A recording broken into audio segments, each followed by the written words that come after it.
guys are live on YouTube. What's up, everybody? How's it going? Good morning, afternoon, Trevor. Dude, what's up, man? Doing good. Beautiful sunny day in Oregon. It's Love nice. these days. Yeah. What's new with you, man? Man, we had Carrot Camp last week, which was a blast. I think we talked about that at the start of last week's Evergreen Marketing Show. Yeah. This week is actually a big week personally for us because it's been a way busy season family-wise. And I haven't been posting on IG or anything like that, but I've been coaching my son's baseball team this week. Today is their last game unless they win it, which I don't know, man. It's going to be a tough one. But this week, baseball's going to wrap up. This week, his Lamb Show project, his Lamb Show's on Saturday. Yeah. He's been pushing hard on that. And then we have a few weeks of kind of slack time, and then we go into traveling. My wife and I are going to travel. Yeah. We're going to LA with the kids for my daughter's dance event. So we're kind of a storm, calm before the storm, and then all the summer activities. That's kind of how it is with us right now. We just wrapped up soccer season last week. Atticus's team undefeated the entire season. Dude, really? Not even a single tie. Yeah. Oh, they killed it.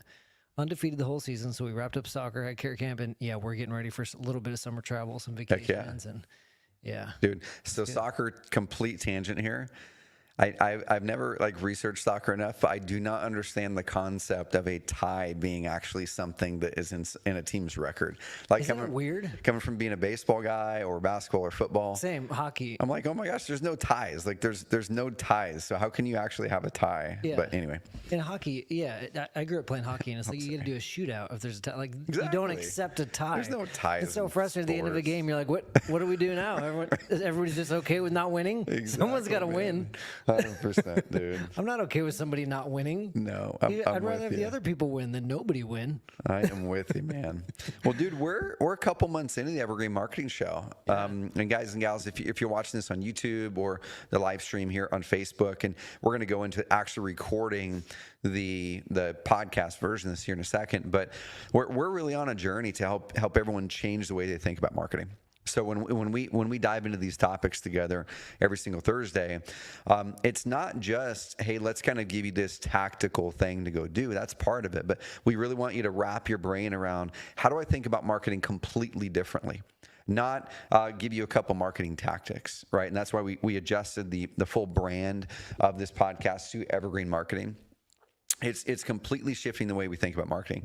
Today's topic and last week's topic, where we're really digging into the EAT, Google's EAT guidelines, experience, expertise, authority, and trust. We're going to talk about authority today. These are critical because no matter if you're going to be no matter if you want to rank well in Google, everything we're teaching in these principles, if you apply these same principles or similar principles to direct mail or to radio advertising or to TV advertising or to your cold calling, if you can build expertise, show that you have experience in doing the thing, show that you have authority or build authority in what you do, and build trust, this is going to make all of your marketing work better. This isn't just for people that want to rank well in Google. So this has been a fun topic. Absolutely, man. I'm excited. Well, let's dive into it. Here we go.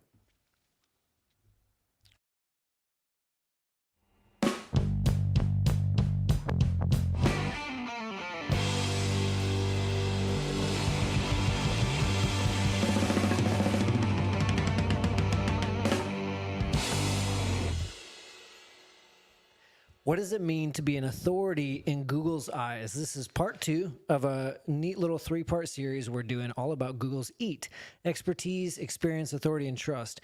And we're giving you actionable examples of how to do EAT well on your website so you can rank higher and convert more leads. But also, like Trevor mentioned, these are just really good marketing principles to build your business around. So today's episode is brought to you by Carrot's SEO tools. We make it really easy to do SEO research and tracking all inside the Carrot platform.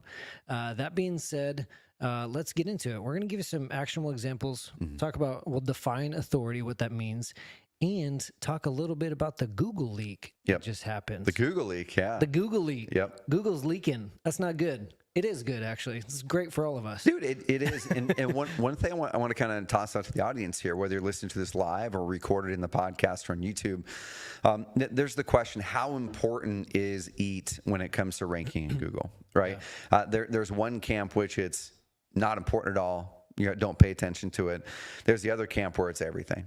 right? And kind of my philosophy, my opinion, after reading deeply in the Google's leaked documents on the hundreds of factors that they actually say are built into ranking, and they give some really cool stuff in there. So we're going to break that down in more detail, hopefully over this next few weeks.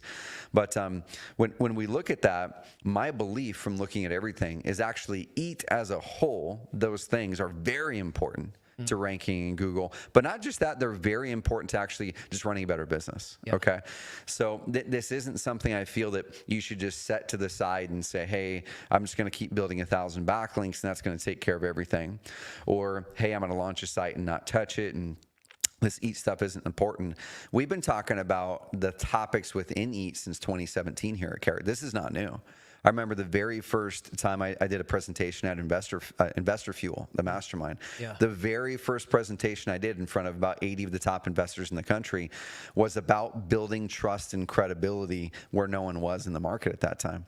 I was showing how other industries were doing it. I was showing how the consumer wants to see that when there's a cluttered market with lots of options, that they want to choose the one that actually can solve their problem with the most assurance that it's going to happen.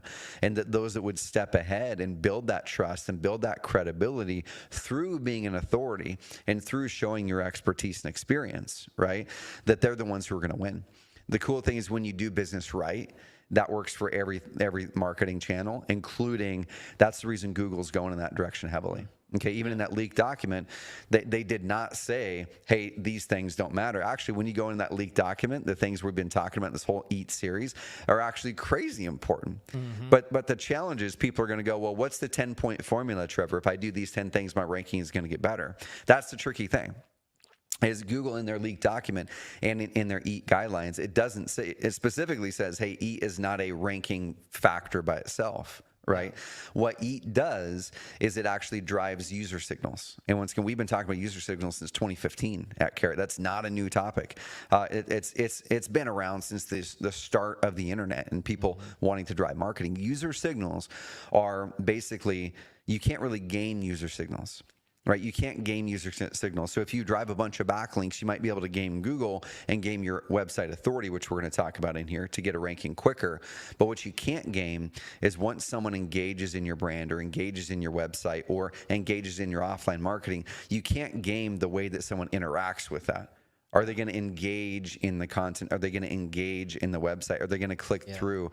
These are things we've been talking about since 2015. It's the basis of Carrot. Website. Exactly. People actually reading your content and hanging out on the website. Exactly. Yep, 100%. Well, let's define authority. This is my favorite definition. It's really simple and clear, and it matters. It's really relevant to how Google perceives authority. So, an expert is someone who is better than the general public at a particular skill. Maybe you're an expert in real estate. You probably are if you're listening to this. Hopefully you are. An authority is an expert who has influence. So it's just an expert who influence. And that influence part is key, because you can be an authority, or you can call yourself an authority on something. But if you don't have influence, and if you're not recognized, if you're not seen online and in your market by other people, then are you really an authority? Exactly. You're not seen as an authority. Yep, 100%. And one analogy I've been using for years, once again, this dates back to probably 2015, 2016, when I first really started diving in and talking about this topic deeply, was I would use like the college professor example. Okay, there's tons of college professors out there, or high school teachers, who are experts in that domain. Yeah. Right. They can show it. They can show you that they know what they're talking about. Right. The challenge is, why is it that college professor is earning the income that they're earning, or making or influencing the swath of people that they're able to influence, versus the person over here who might even have a little bit less expertise in the topic, but far more people know about them. They could have written the book. They've been published in the magazines. They've been published in the peer review, journals. They've got the YouTube channel. They've got the big Instagram following or TikTok following or whatever it is. Right? They did a TED Talk. Exactly. And so it really takes that step. If you're a real estate investor or an agent or in home services, and let's say you're showing up every day and you're doing the craft, right? You are an expert in that thing. That person sitting in front of you right now that you're talking to, and you're able to talk through their problem and the solution you're going to drive, they can clearly see you're an expert, okay? Yeah. But the question here on authority is, are you seen broadly to the general market that you serve that you are an expert in that thing, or is it just when you're meeting with someone one-on-one? And that's what we're trying to build, because Google really wants to see, like in that leaked document, Rand Fishkin, he says, if there's one universal piece of advice I had for marketers seeking to broadly improve their organic search rankings and traffic, it would be build a notable, popular, well-recognized brand in your space outside of Google search. What does that mean? Well, I might be skipping ahead here. If I am, you're good. stop Go me. for it, man. Yeah. What's the context behind that? Why does that matter? Yeah, so it matters for a couple reasons, because once again, we have to remember, what is Google after, right? Google is after serving up, or any search engine is after serving up the most relevant and best solution for your search. So if someone's doing a Google search and it's AC repair Roseburg, or they're doing a Google search and it's sell my house fast Oregon, or whatever it is, or sell my inherited house in Birmingham, Google's going to look at all the stuff out there, not just what's on your website, but all the factors, the websites that link to yours.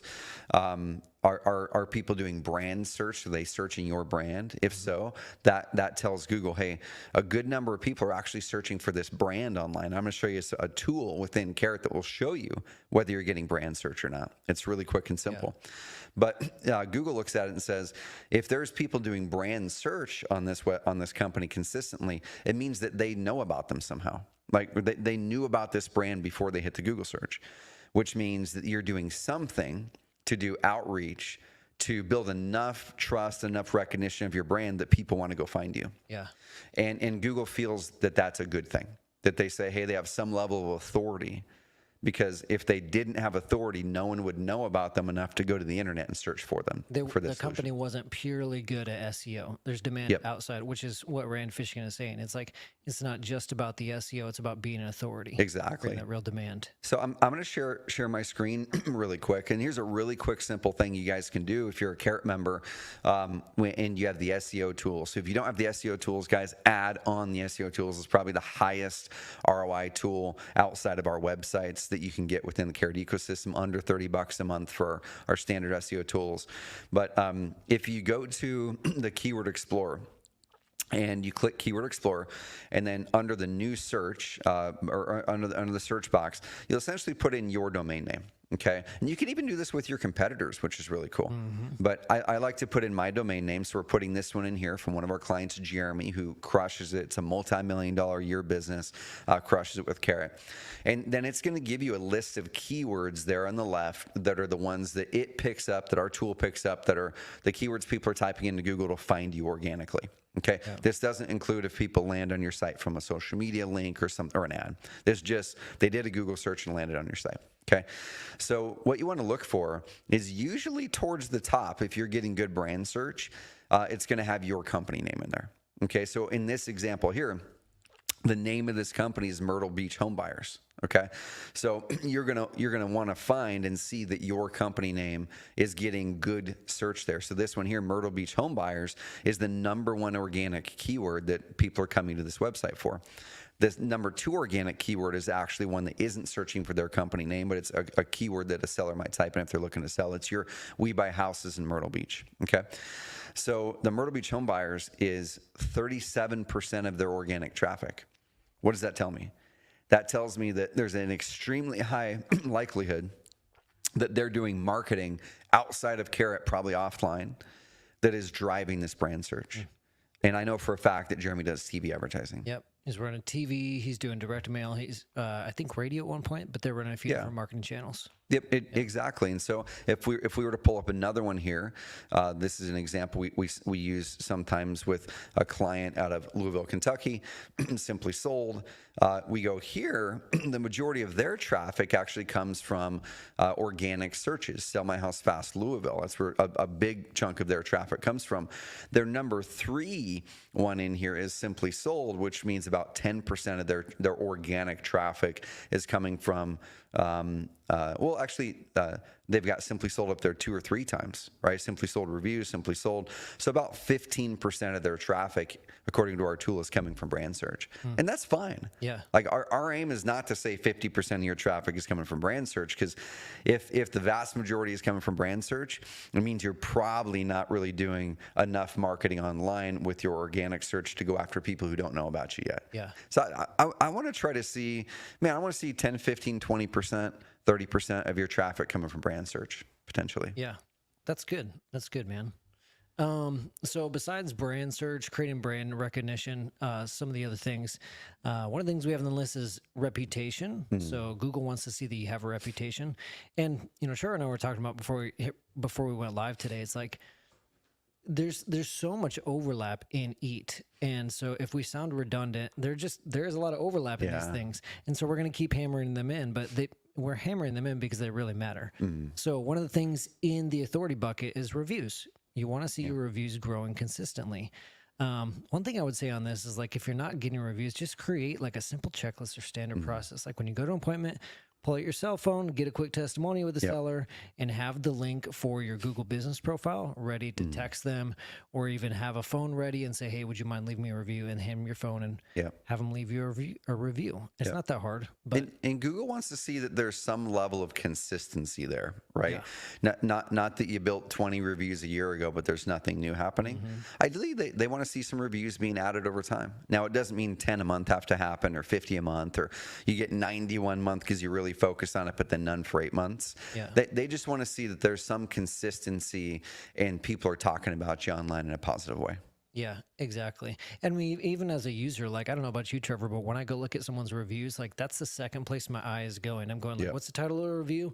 And then before I even actually read the review, I'm seeing how old is it? Oh, there we go. Because I'm thinking, like, are they still relevant? Yep. And for me, like, it's a red flag when it's like, okay, why is there this huge chunk of reviews that were, like, all done 4 months ago? Yeah. And then the next chunk is like 2 years. 2 years ago, there were a ton of reviews. Yep. And I don't know, it's just kind of weird as a user. What you want to see is like, oh, there was one 3 months ago, a couple 2 months ago, there were 2 last week. Okay, nice. They're doing whatever they're doing consistently. Yep, exactly. And there's a couple things you guys can do to create consistent reviews.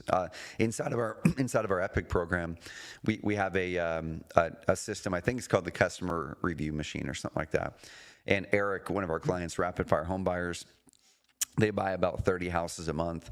They went through and executed that play, and they brought in, I think it was 30 or 40 reviews in a month. They have hundreds and hundreds of reviews. Wow. But the main thing that we did, that you do in there, is you go, okay, let's look at all the deals we did in the past 6 to 12 months. Okay. If you didn't get a review from that client, just reach out to them. There's a simple text message or email you can send, and just say, hey, just following up after we had a chance to work with you. We want to see how you're doing. And this is if you didn't get a review at close, right? The ideal is it's at close is when you do it. While it's fresh. Yeah, but you can reach out to people and just say, hey, how you doing? We just want to reach out and see if there's anything that we any feedback you can give us, any ways we can improve our service so we can serve other people. And also, here's a link to our Google review profile. We would absolutely love it if you could then share your experience here so we can serve more people like you in the community so they can make the right decision, solve their problem. Yeah. Now, you could, it's against Google's criteria. You could incentivize in some way. Now, Google doesn't like you to do that, which I get it and understand, but we have found that if you're looking to get those first 10, 20 reviews, you can incentivize the person in some way and say, I didn't know that was against their guidelines.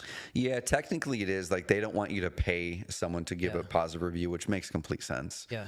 But you can say, hey, if you're able to give an honest review over here, but you just make sure you offer that to people who you know are happy. Another way around that is, like, you just give them a gift at the same time. Like, hey, drop off a gift, or send them, hey, I sent you this, just was thinking of you. Also, if you wouldn't mind, leave a review.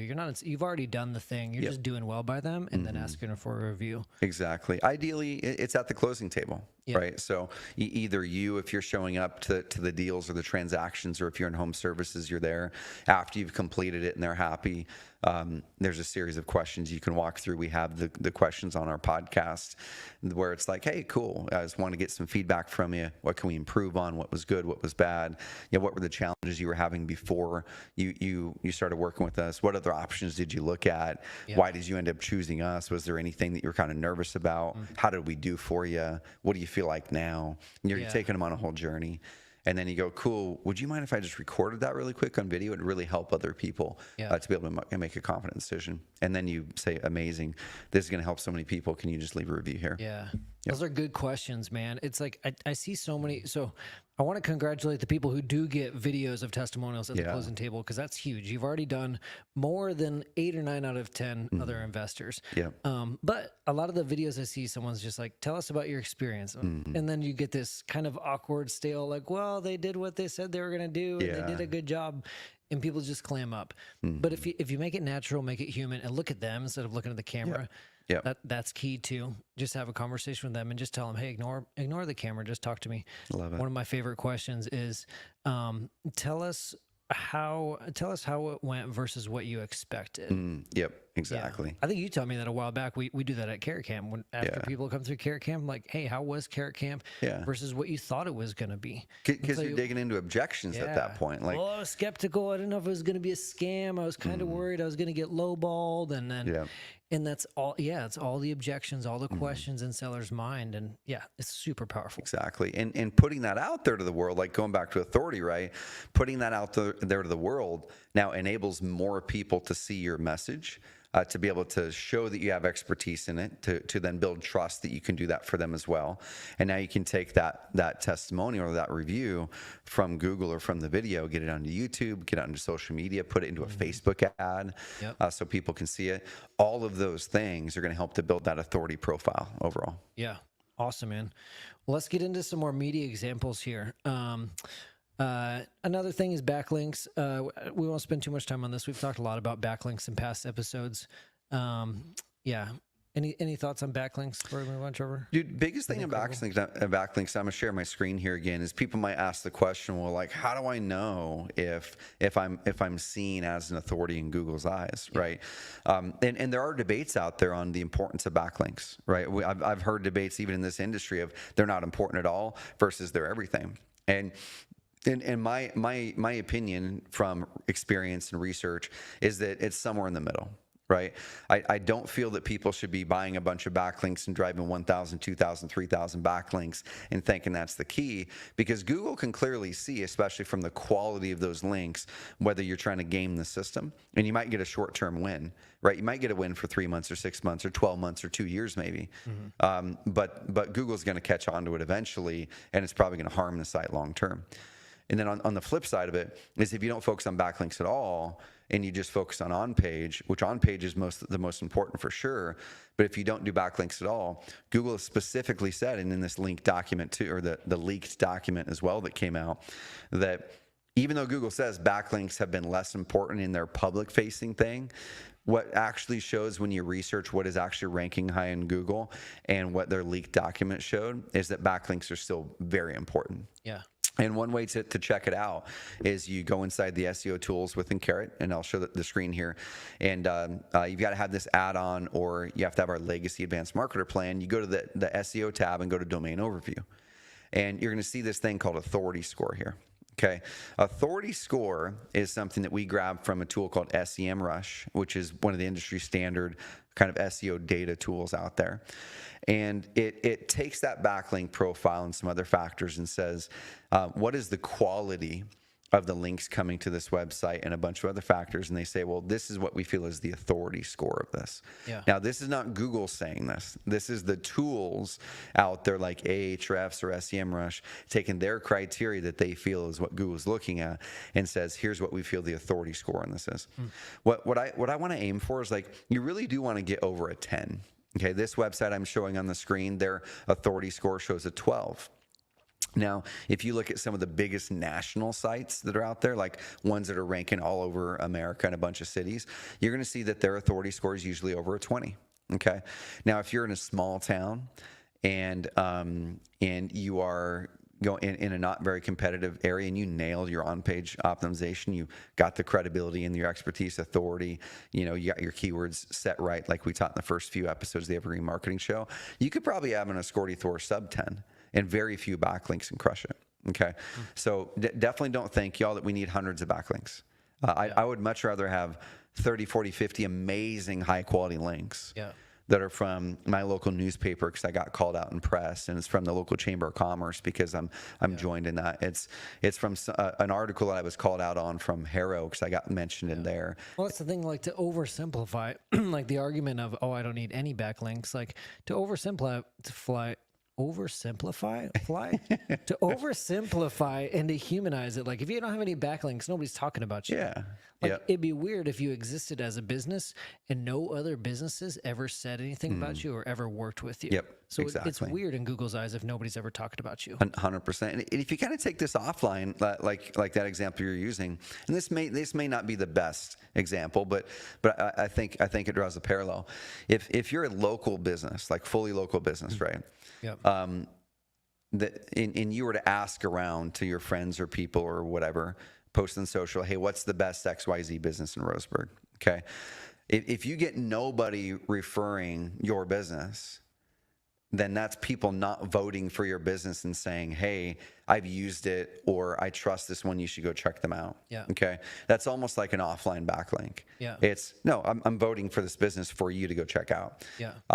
Legit backlinks online. I'm talking legit ones, not buying a bunch of ones that are crappy. Not saying you can't buy them. Right? Because if you're not willing to work hard to get good, legit backlinks, you can go buy them. There's just pros and cons to it. Like Google doesn't want you to buy them, number one, but you can kind of game the system to get some rankings pops. But like I said, there's massive pros and cons there. Okay. But a backlink is a website, hopefully a quality website that actually has some sort of experience with your business saying, hey, you should go check this one out. And Google looks at it as a vote or a referral for you. That's good. Okay, so diving into a couple tactical examples here. Author authority. This is an easy one.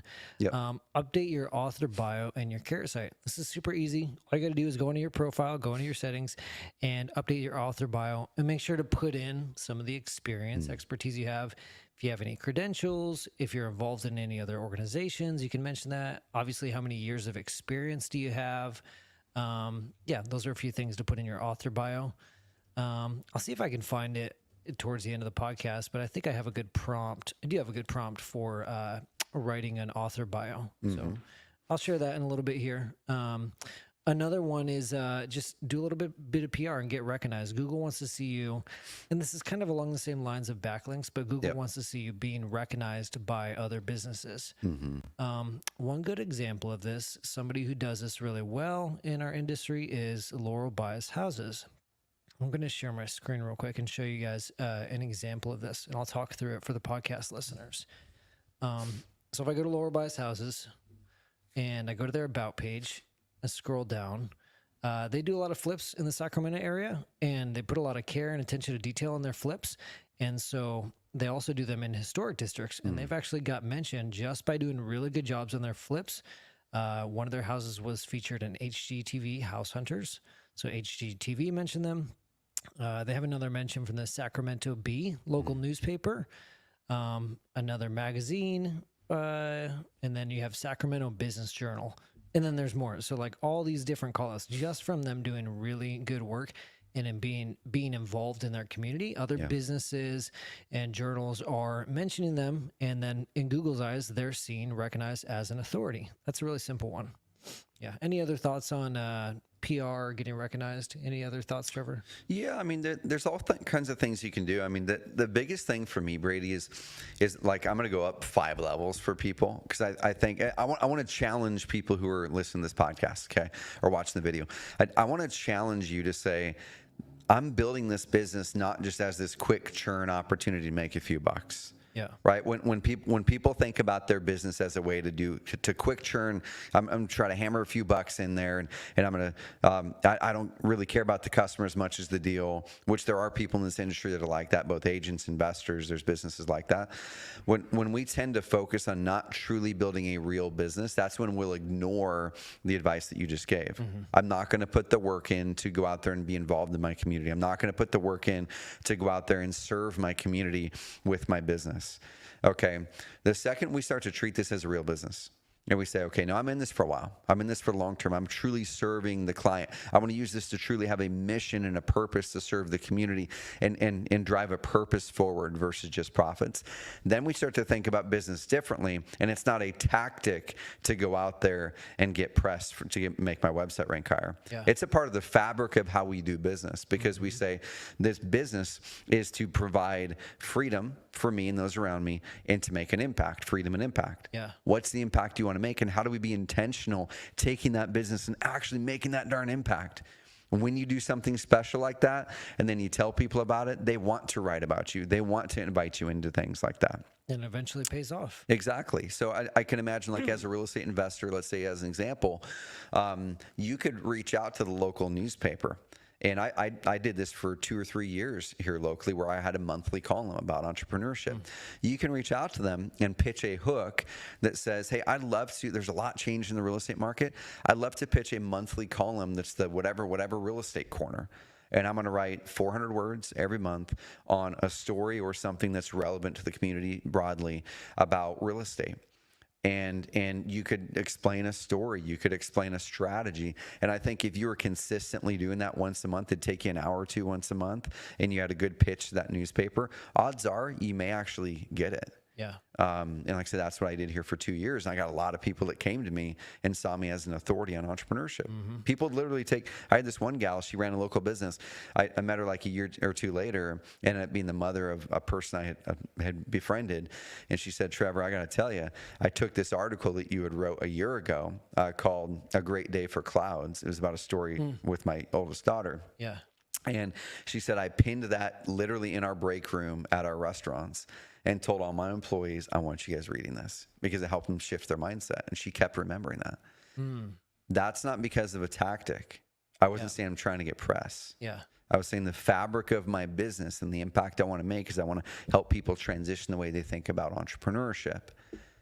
And I hope that the content we put out does that.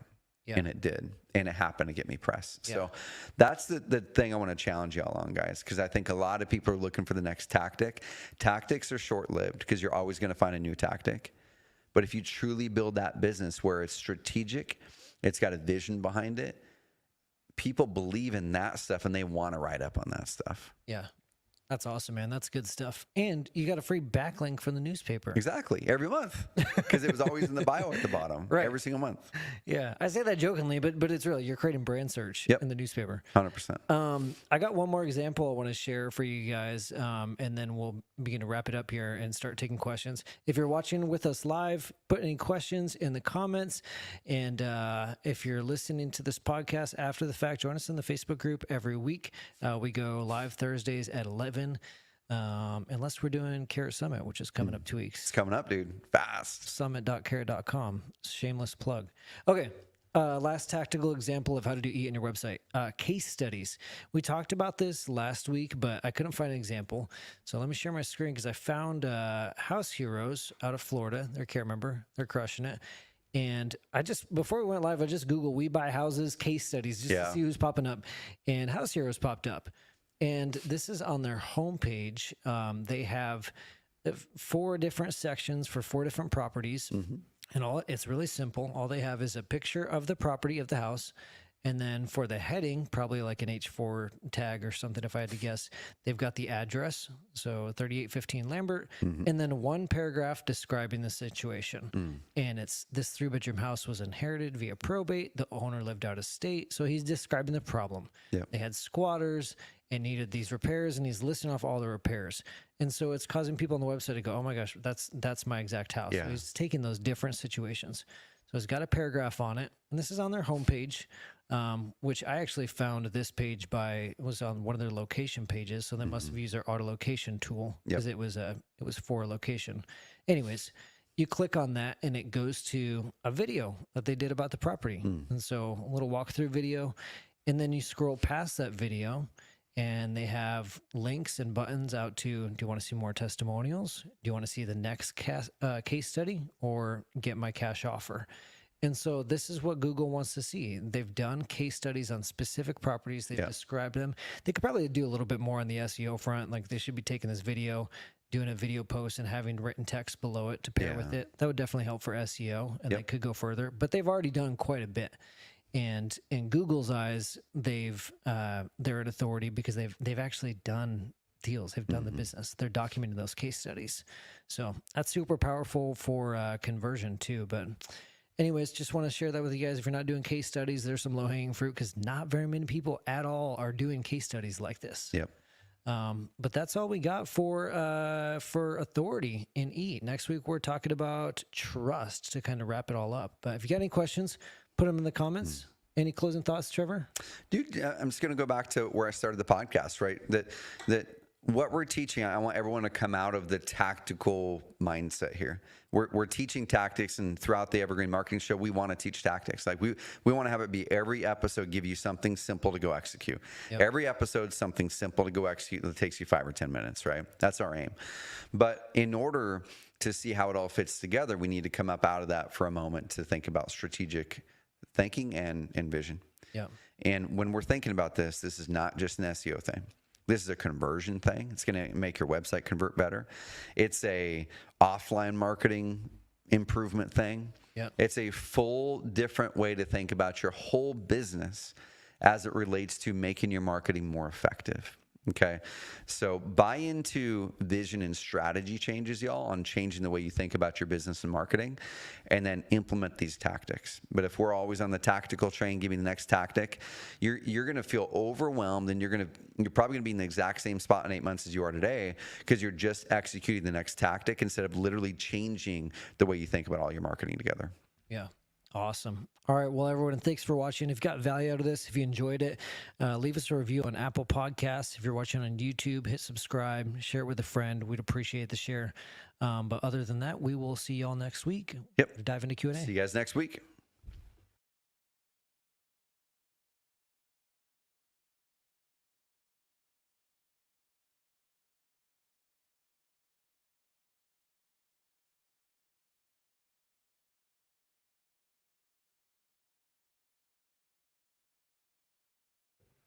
All right. We are in the after hours. If you got any questions, put them in the chat. We will answer them. I think we had 1 or 2 this week in the Facebook group. I'm trying to find them right now. I think it was Tom Mulholland had asked, I can't find it in the Facebook group, but I remember it. He said, what do you do if you're just starting out in this business if you don't have any reviews yet? I have an answer for this, Trevor, but what do you think? Dude, I remember years and years ago when Adrian and I were working together, and he asked that question as well. It's like everybody has some sort of experience that people can review.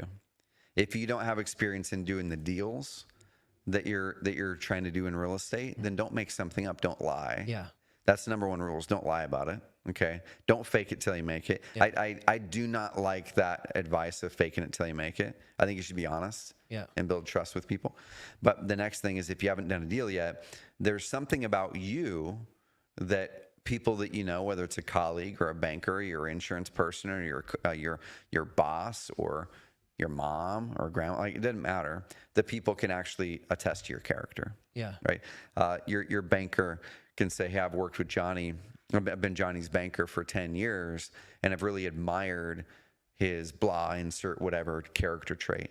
I've really admired his positivity and the way he's really focused on growing his business. Yeah. And then below that, it's like Marsha, whatever, Wells Fargo banker. Yeah.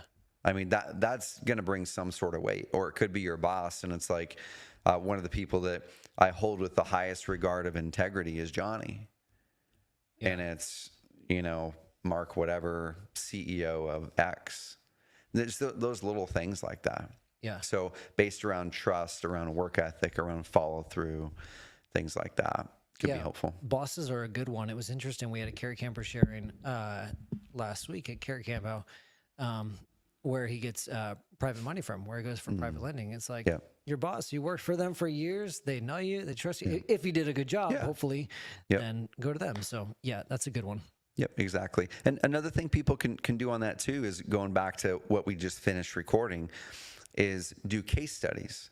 Okay. Yeah. So you don't necessarily have to do a case study of a deal you did, but what you could do, and be honest in the way that you write it, is a case study that represents a situation that you could help people in. Yeah. So you could say, how can we help you sell your house in Roseburg? Well, as an example, here's 3 situations that may resonate with you. Yeah. You're a seller that show a representative house. Hey, you're a seller that has a house like this below. It's torn up. It's your landlord, and it's got a squatter in it or whatever. Here's the 3 situations you're going through. Well, here's a scenario on how we could help you. Okay, so you can start to show that you have expertise. You can relate that to people, but use the language so it's not clearly like I did the deal. It's like, no, if you have a situation like this that represents what could be a real situation here locally. Yeah. Or you could even borrow your mentors, but be honest with it. Hey, as an example, a colleague of mine was able to help another seller in a situation like this. We can do the same in this local area. Yeah. So you can just translate those down. That's good stuff, man. I also like earlier you mentioned the idea of you're coming at this with a different mindset, which is why you write something in the paper. Todd Mulholland's specific question references not finding properties near him that make sense. But if he maybe it doesn't make sense to work that deal, but can you spend 15 minutes offering information to that person? Exactly. It does make sense for them, and then get a review on how helpful and knowledgeable. 100%. Yeah. So Braden in the control room mentioned an amazing strategy for y'all. So I actually did this my first year as an entrepreneur. When I was failing to get contracts sold as a marketing consultant because I didn't know how to market, I was trying to sell contracts to do SEO or do whatever, and I kept getting no. And so what I ended up doing was shifting towards, let me just add value, because as I learn and get more experience, then I will be able to, actually make this work. I just started doing SEO for people for free. So I would go in there and go, hey, here's your site. Here's the 10 things I would suggest you change. Send this to your web person who's just looking out for you. Let me know if you need any help with it. And most of the people didn't have a web person to send it to. And many of them said, can you make these changes? And I made the changes oftentimes for free. I did it. They got better results. And then those people then came back, and some of them said, can I just hire you? Yeah. And I said, yes. But then some of them didn't. And I just said, hey, cool. Like, how did that help you out? And I did get a couple testimonials from it. That's awesome. You can do the same thing like Braden was saying with the seller. You didn't actually close the deal, but you guide them towards a good solution with the real estate agent or whatever. And then you can still go to them and say, hey, I'm always looking to be able to share with others in the local area, how we're able to serve people. We weren't able to buy your house, but would you mind just kind of leaving a little note on if you got any value from our interactions and And odds are they're going to say, man, Marky was really, really helpful. Even though he didn't buy our house, he helped with this. That's a great one. Because even if they literally say he didn't buy our house, but he was amazingly valuable, I think that brings the guard down from the prospect of making them think that you're going to hard sell. More people are going to reach out if they know that you're not going to hard sell them, and they know if they can get advice for free. Exactly. Yeah, guys, just that's the thing. Quit trying to gamify it, and like put yourself in the shoes of your prospect, whoever that prospect is, a house seller, a buyer, a home services client. Put yourself in the shoes of that prospect and say, okay, what situation are they in? What questions do they have? What objections do they have? What pain points do they have? What skepticisms do they have? What fears do they have about working with somebody like me or other things? What options are they looking at? And then just say, if I were in those shoes, what type of interaction would I want to have? And how and what would I want to look for in order to feel like I could trust working with that person? Yeah. And odds are in that, when you put yourself in those shoes, instead of trying to gamify it and say, what do I need to do as a marketer? It'll probably become a lot more clear to you. It's like, okay, yeah, I'd want to see this. Yeah. and just go do that. It just takes some quiet, focused time. I like how you said that. Instead of just thinking, what do I need to do as a marketer? Just put yourself in them shoes, because that's what a great marketer does. Puts yourself in the shoes of the prospect. Yep, exactly. That's good stuff. All right, well, that's all we got for this week. We're at time. If you have any questions, put them in the comments. We'll answer them later on throughout the week in the group, in the Facebook group. But other than that, we will see y'all next week. We're going to wrap it up with part 3. And then the week after that is going to be Summit. So if you haven't grabbed your spot for Summit, go to summit.carrot.com and grab your spot. It's totally free. We got a crazy, awesome, huge lineup this year. It's going to be awesome. Dude. And we have some breakouts and some specific sessions on SEO, AI, tons of amazing topics. Yeah. So we're doing one on how to make your Carrot site stand out, show there we go. what's possible with Carrot websites, because we get that a lot. Like, Heck how can I make mine unique and stand out? Full breakout session on that. Yeah. 2 full days, y'all. I mean, rather than spending $1,000 on a ticket for an event and $2,000 or $1,500 to fly and stay in a hotel for 3 or 4 nights, and then killing 2 days on 1 day on either end for travel, you get to invest full 2 days with your family, or with your family still, morning and evening, and then full 2 days in workshops with us. Yeah. And if you can't make all of the days, we make it really easy and low cost for you to get the recordings. Not only are we going to give you the recordings for this event, but we're going to give you the recordings for all of our previous summits.